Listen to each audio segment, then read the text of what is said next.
getting up and getting it done.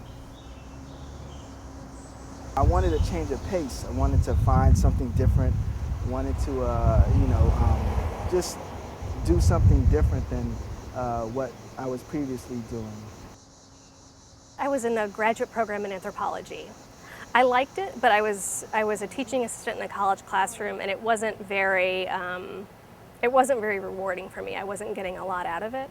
And then one day I was going to go buy bread at the Durham Co-op, and I saw a sign that said volunteers needed. And I picked up one of the, stubs from the flyer and went in and started off volunteering.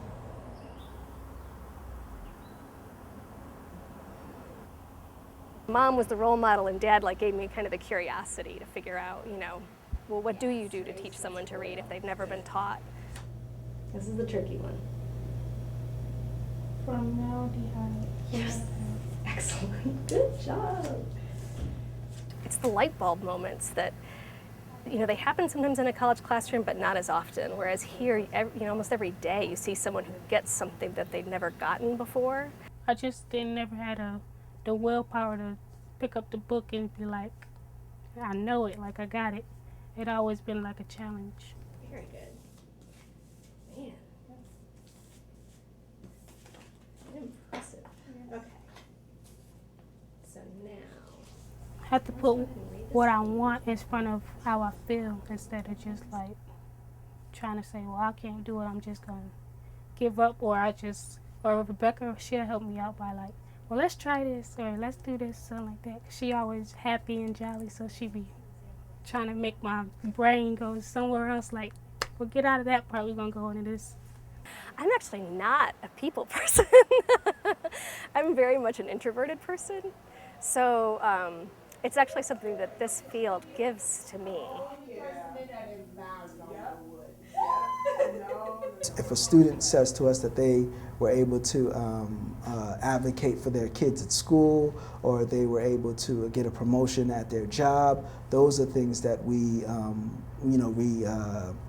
enjoy seeing, because that means that they can then take the skills that they were able to take the skills that they learned through the program and apply them in a way that was meaningful and impactful for them. Getting up and getting it done, putting my mind to it and getting it done. Because my daughter's right behind me, they're Mom, we got to do this, or we got to do this, or they bringing lots of papers home for me to read and sign, and I don't want to just say, sign. I just got to settle down and get it done. The world's greatest lie. What's the world's greatest lie? The boy asks, completely surprised. It's this, that at a certain point of our lives, we lose control of what's happening to us. Our lives become controlled by fate. That's the world's greatest lie. There's a part in The Alchemist where the young kid who's a shepherd actually becomes an alchemist himself.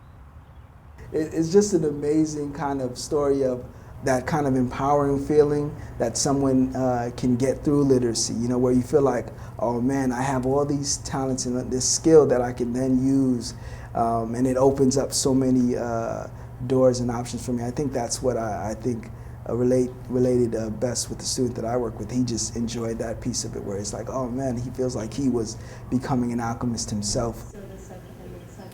It sounds trite, but I really do believe that reading is power. I think that people can learn a lot outside of traditional ways of learning through reading. Stay out of other people's business, because I do not know what. And so I feel like it's providing access to people to ideas and thoughts that they might not otherwise ever get.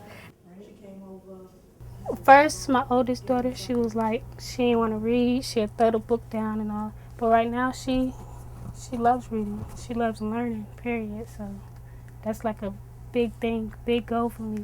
Yes, my baby won't go through the things I went through, so.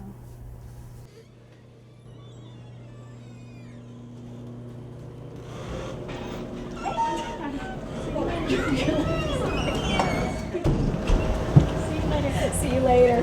See you tomorrow.